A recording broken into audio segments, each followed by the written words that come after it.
입니다. 오늘도 우리가 예배하면서 빛이신 하나님의 역사가 우리 현장에 임하고 흑암이 무너지는 복된 예배 되시기를 주의 이름으로 축원합니다. 튀르키예, 터키죠, 그죠? 그리고 근접한 또 시리아, 거기에 지진이 일어나고 지진이 일어나서 지금 사상자가 5만 명이라고 합죠. 그죠? 진짜 어마어마한 수가 지진으로 인해서 죽고 또 어마어마한 피해를 보았습니다. 큰 재앙이죠. 갑자기 일순간에 일어난 재앙이기 때문에 뭐라 막을 수도 없고 대처할 수도 없고 피할 수도 없습니다. 거기 일어난 재앙과 문제를 이렇게 소식을 들어보면 참 안타깝죠. 불쌍하고요. 안 됐기도 하고 속히 극복되기를 정말 국제적인 도움도 필요하고 그렇게 되기를 바라고요. 그러면서 한편으로는 참 안타깝다, 마음이 좀 아프다라는 생각이 드는 것은 여러분 튀르키예라는 지역이 성경의 핵심 지역입니다. 여러분 잘 아는 지역이 뭐냐면 많이 들어봤어요. 길리기야, 그죠? 비두니아, 갈라디아, 갑바도기아, 그리고 아시아 전도, 이게 전부 터키 지역입니다. 튀르키 지역이에요. 거기 길리기아 다소, 그 바울의 고향이 거기입니다. 전도 운동을 했던 곳이 거기예요. 거기서 하나님이 마게도냐로 가게 한다 하면서 그 바다 건넌 것은 지금으로 그리스고요. 실제로 사역의 많은 현장이 튀르키예, 지금 터키 지역이고요. 그리고 성경에 보면 수리아라는 말이 나옵니다. 수리아의 교회가 세워지고 수리아의 교회들 막 이런데 이 수리아가 지금 시리아입니다. 지금 그 지역이에요. 그 전도운동으로 복음에 처음 하나님의 역사가 임했던 곳입니다. 그런데 거기에 복음이 다 뺏기고 복음의 빛을 잃어버리니까 이제 거기가 우상이 되고 모슬렘이 되고 이러면서 계속된 재앙의 현장이 바로 그 현장입니다. 지금 일어나는 국지전, 전쟁 이런 것도 재앙이지만 갑자기 일어나는 이런 어마어마한 이 재앙 앞에서는 속수무책이에요. 아무리 대단하다 떠들어도요, 조금 흔들어버리면, 땅이 흔들리면 끝장이 벌어지죠. 찬송가도 이런 찬송 있잖아요. 70장 찬송에 보면 이방이 떠들고 나라들 모여서 진동하나 우리 주 목소리 한번 바라시면 천하의 모든 것 그냥 복사해요. 실제로 그렇습니다. 이 지진 재앙이라는 것으로 인해 국소적으로 거기에 집중되어 봐서 지금 거기를 두고 봐서 그렇지, 지금도 전 세계는 동시다발적으로 갖가지 재앙 속에 있습니다. 지금도요. 우크라이나 전쟁 속에 있고 테러가 있고, 지금도 전 세계 마약이 음지의 마약으로, 우리나라도 마찬가지 마약으로, 그 개인 속의 영적인 문제로 재앙이에요. 전 세계 재앙이 동시다발 지금 동시 진행 중입니다.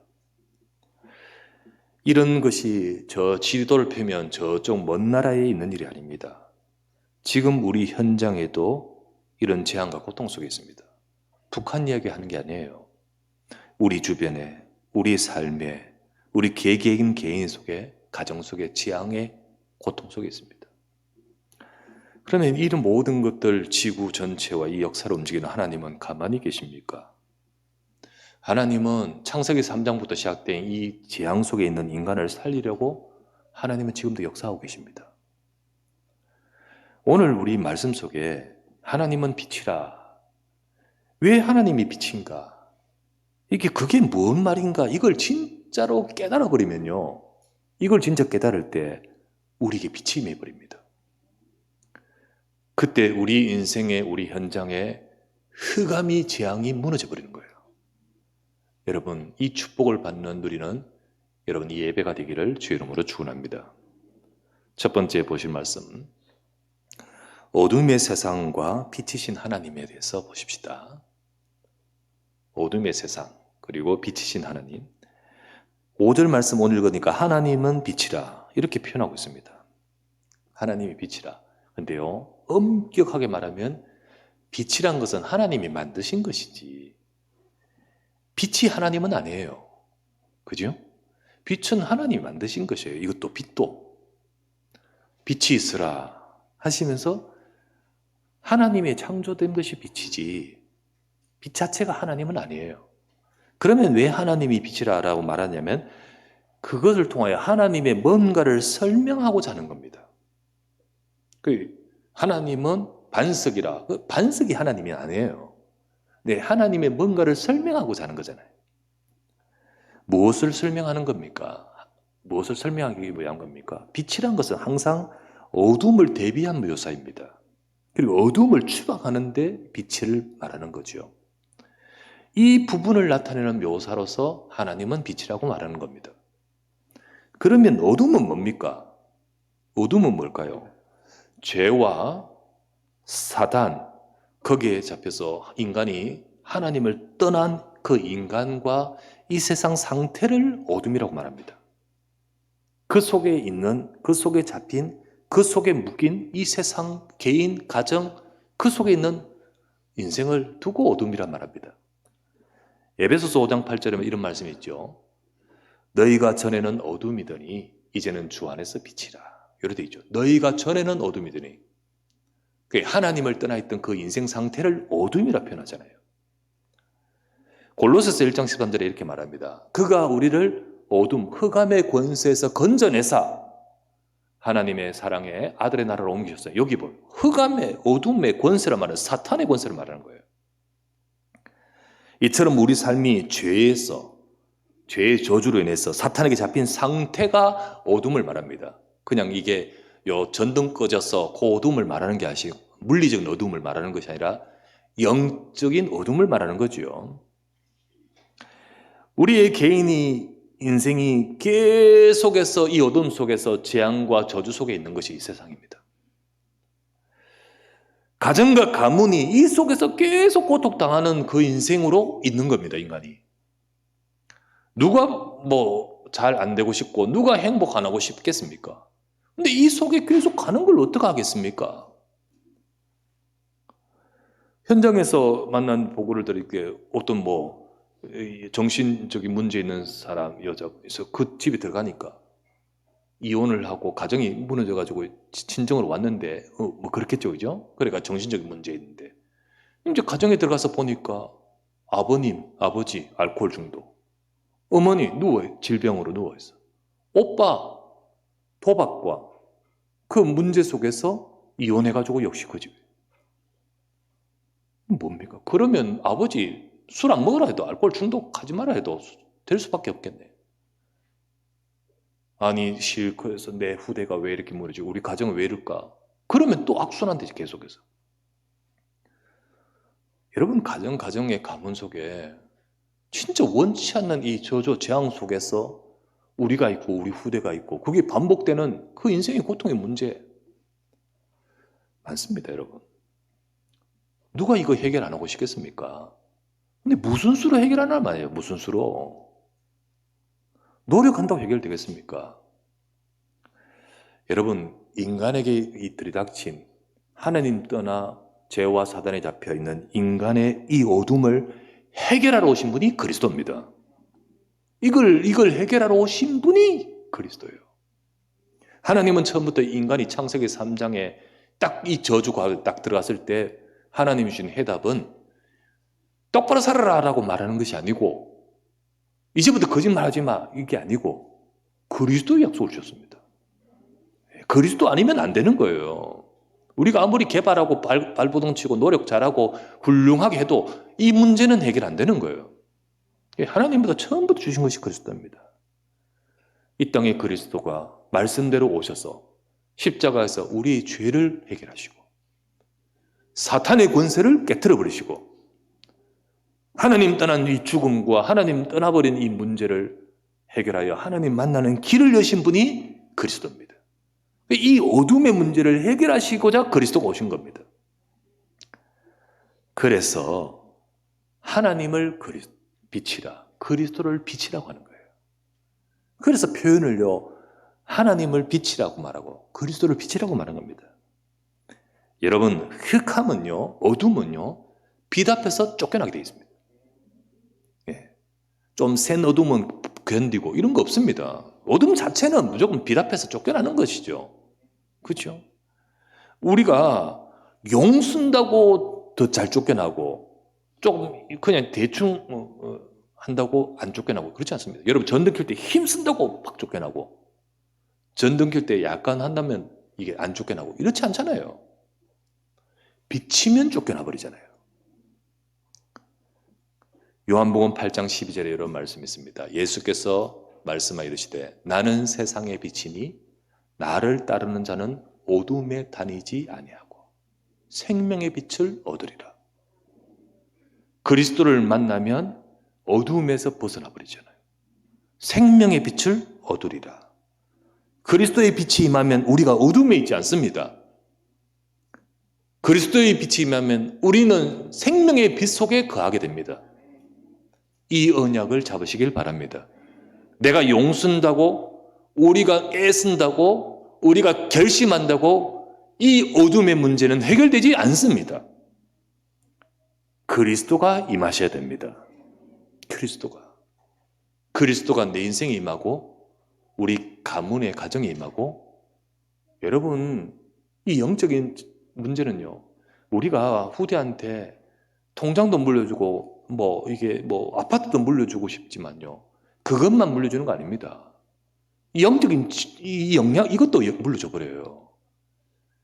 우리 후대에게도 빛이 임해야 됩니다. 여러분. 너 말 잘해가 너 이 좋은 학교 가면 성공할 거야. 아닙니다.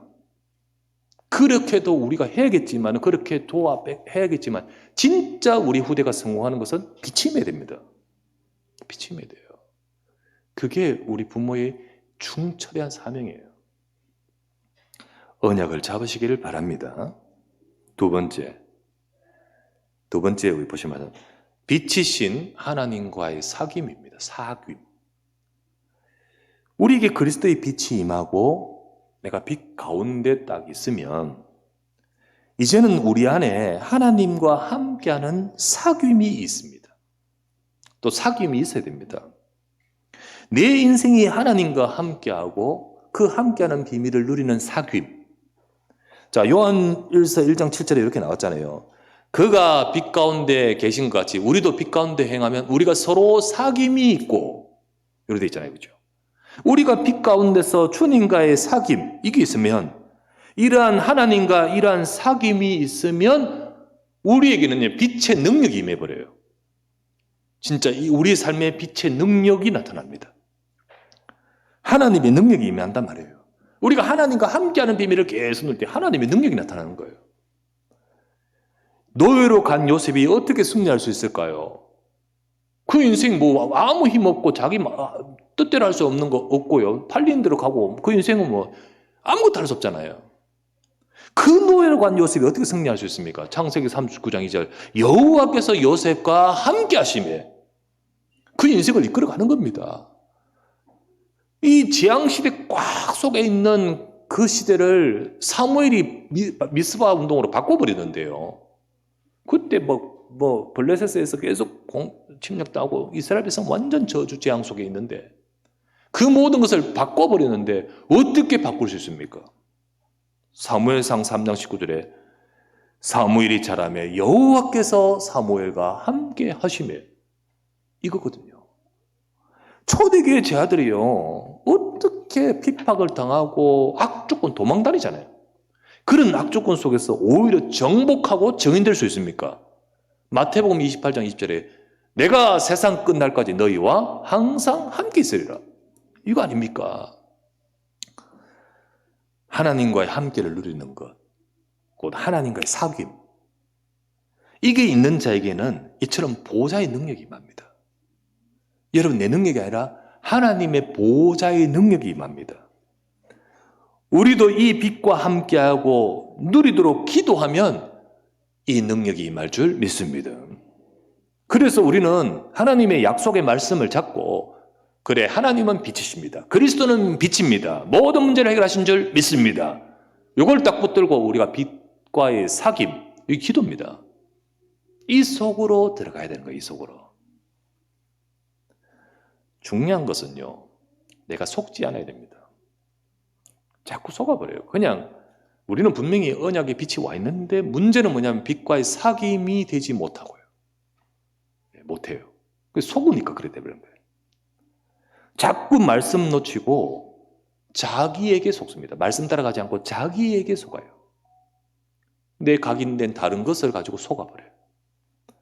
요한일서 1장 8절에 이렇게 나오지요. 만일 우리가 죄 없다 말하면서 스스로 속이고 또 진리가 우리 속에 있지 아니할 것이요. 말씀이 없고요. 스스로 자기 것을 가지고 속으면서 따라가 버리는 거예요. 죄 없다 말하는죠.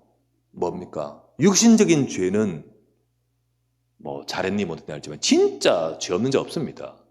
인간의 문제는 단순히 잘했다 못했다가 아니라요. 창세기 3장의 죄입니다. 원죄라고 말하는 이 신학적인 용어, 이게 바로 뭐냐? 영적인 겁니다. 그죠? 이 문제의 영적인 죄와 어둠을 모르는 거죠. 한마디로 말하면 지금에 있는 이 어둠이란 것이 내 인생에 임하는 이 어둠의 실체를 모르는 겁니다. 그러니 사탄의 속임수 속아버렸죠. 아담이 속았잖아요. 그 속임수대로 너에게 네가 중심이야. 너다 너. 네가 하나님이다 라고 했다시피 우리도 속아서 말씀보다는 나를 따라가는 거예요. 나를 따라가고 진리가 없습니다. 내 속에. 진리를 따라가지 않고 나를 따라가요. 아담이 하나님 말씀 따라가지 않습니다. 나를 따라가 버려요. 사단이 싹 심어서 너다 너 라고 할 때 그거 따라가 버리죠. 스스로 속고 진리를 놓쳐버립니다. 그때부터 인생은 계속해서 저주에 잡혀버리는 거예요. 반대로 영안을 딱 뜨고 그리스도 앞에 엎드리면 어떻게 될까요? 아니다. 내 인생에 임한 이 문제는 우리가 해결할 수 없는 오직 그리스도여야 된다. 라고 영안을 뜨고 그리스도 앞에 엎드리면 어떻게 될까요? 9절 말씀. 만일 우리가 우리 죄를 자백하면 그는 미쁘시고 의로우사 우리 죄를 사하시며 우리를 모든 불의에서 깨끗하게 하실 것이요. 이 땅에 와 있는 인생의 창세기 3장의 문제를 단번에 해결하시는 것이 그리스도예요. 그 그리스도의 능력이 우리 인생에도 임할 줄 믿습니다. 우리가 진짜 깨달으면요, 그리스도의 능력이 내 인생에 임하는 거지요. 여러분, 지금 여기 눈에 보이는 저 전등의 빛도요, 이제 물리적인 빛, 우리 밖에 나가면 햇빛, 빛, 이것도요, 빛이 분명히 우리에게 와 있는데 이 빛을 못 본 사람이 있어요. 예를 들면 시력 기능이 떨어진 사람 혹은 완전히 없어진 사람은 빛을 보지를 못해요. 그러면 어떻게 될까요? 빛이 있는데 나는 어둠이지요. 빛이 있는데 나는 캄캄함 속에 있지요. 그죠? 그렇잖아요. 그죠? 영적인 것도 마찬가지입니다. 영적인 것도 분명히 이 땅에, 이 세상에 그리스도의 생명의 빛이 오는데 영적 눈이 어두워지면 그 빛이 내 속에 임하지 못하고 나는 보지를 못하는 거예요. 성경 요한복음에 보면 빛이 세상의 1장 5절에 빛이 세상의 빛이 돼 세상은 그를 알지 못하였고, 그죠? 참 빛이 왔는데 세상은 그로 말미암아 창조되었을 때 세상은 그를 알지 못했다 이제. 세상이 깨닫지 못하고 알지 못한 거예요. 세상은 그로 말미암아 지었는데 진짜 그 빛을 모르고 빛이 왔는데 모르듯이 지금 우리에게 있는 이 복음의 빛을 영안이 얻으면요, 예수는 그리스도다, 진짜 당신의 모든 문제 해결하셨습니다, 우리가 들어도 모르는 거예요. 이게 내게는 빛으로 오지를 못하는 거예요. 왜 그럴까요? 스스로 속습니다. 자기 것에 속습니다. 내 경험에 비추어서, 내 아는 것에 비추어서, 내 생각에 비추어서 속습니다. 그래서 고린도후서 4장 4절에 이 세상 신이 믿지 않은 자들의 마음을 혼미케 하여 이 복음의 광채 그리스도의 빛이 비치지 못하게 함이니, 요래 돼버리는 거죠. 그렇다면 우리는 어떻게 될까요? 영적 눈을 뜨고 빛이 임하고 그리고 이 빛 속에 거하는 삶이 돼야 됩니다. 그죠? 여러분, 우리 인생의 흑암을 무너뜨려 버려야 돼요. 왜 내가 어둠 속에 거하겠습니까?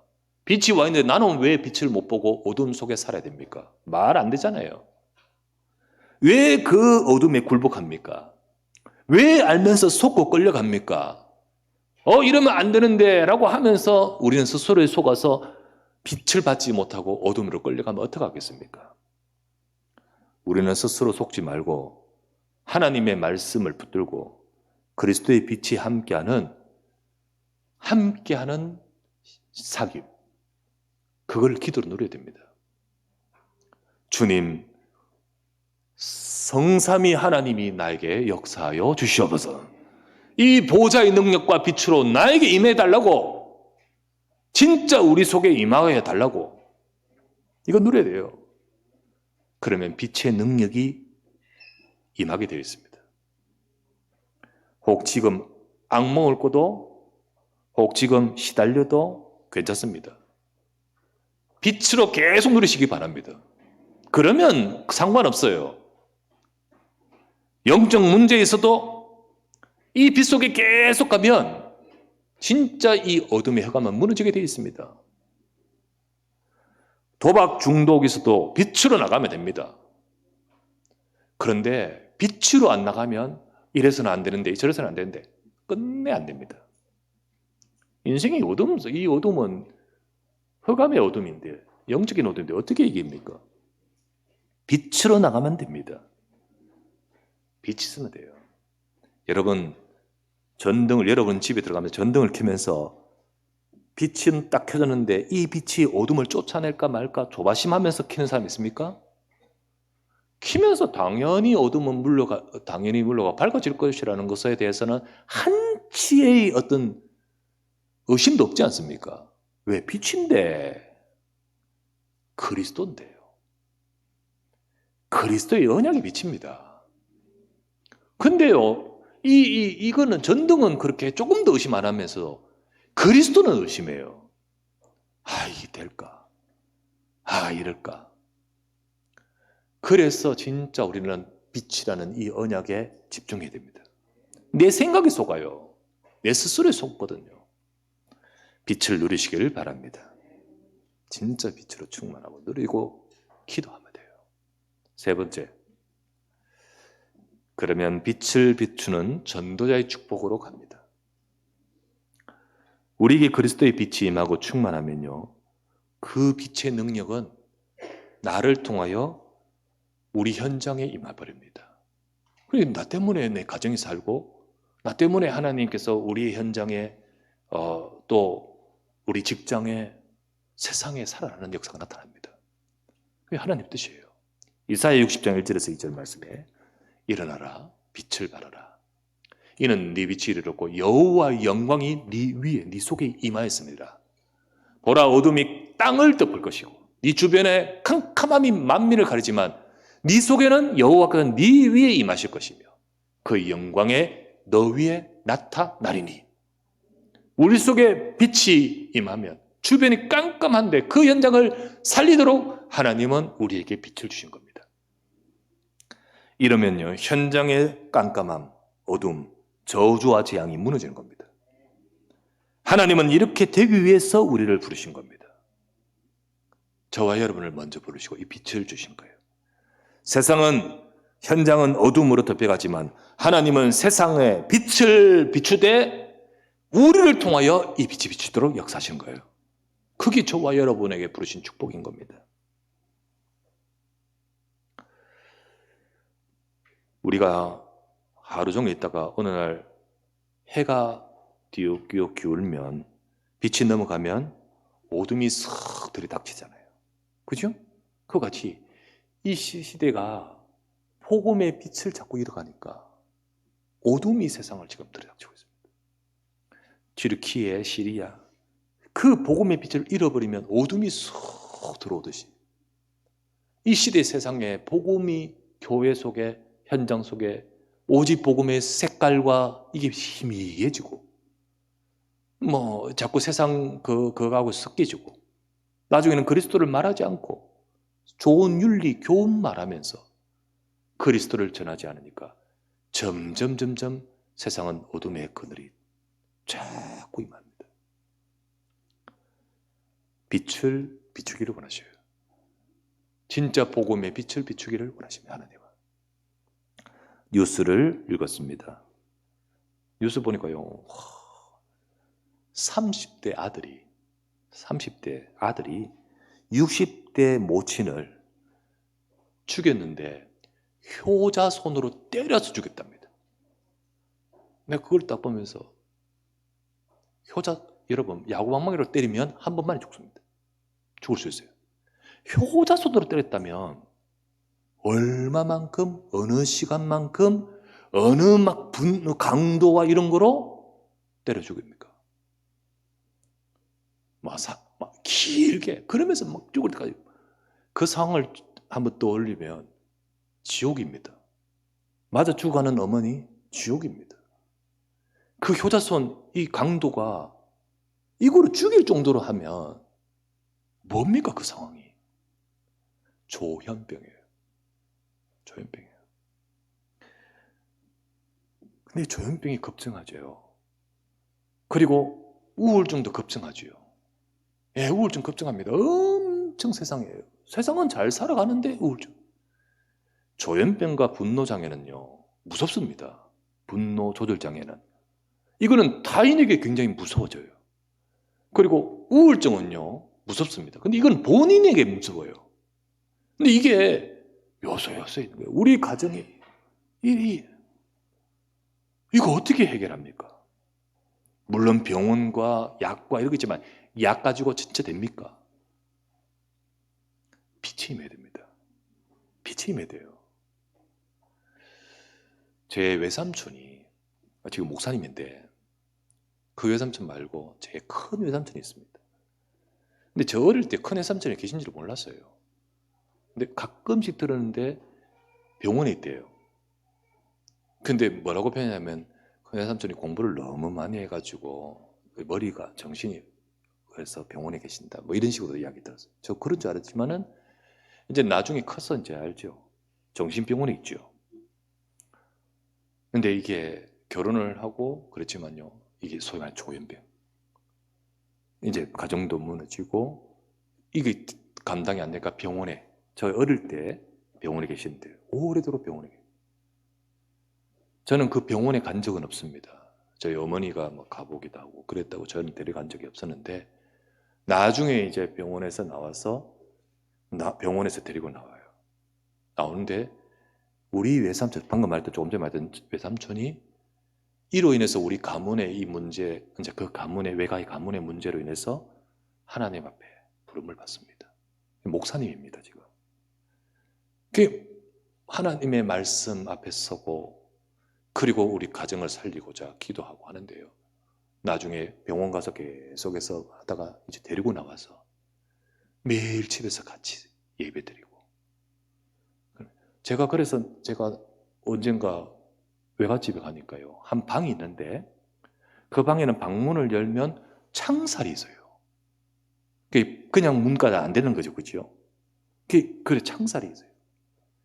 그런데 그 방에 이제 계시는 거예요. 근데 계속해서 예배드리고 말씀 넣고 점점 나중에 어떻게 된 줄 아십니까? 양으로 바뀌어버렸어요. 진짜 이 영적인 권위 앞에 무너져 버린 거예요. 그리고는 일꾼이 되는 거예요.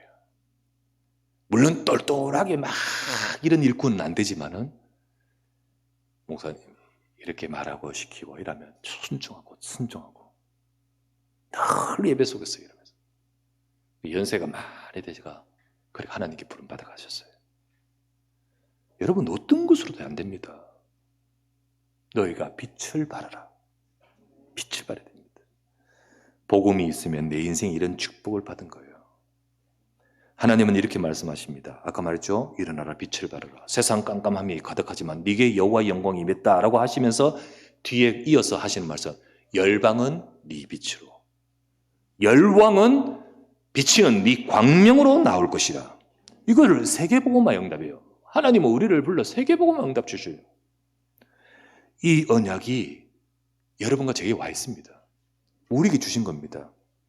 진짜 잡을 때 하나님은 우리 삶을 이 축복으로 이끄십니다. 우리 가문에는 왜 이 문제가 있지? 이거 정말 잡으면 하나님은 이 시대 살릴 문제로 해결로 응답하십니다. 이어서 뭐라 합니까? 이방의 재물이, 바다의 부와 이방 나라의 재물이 돌아올 것이다.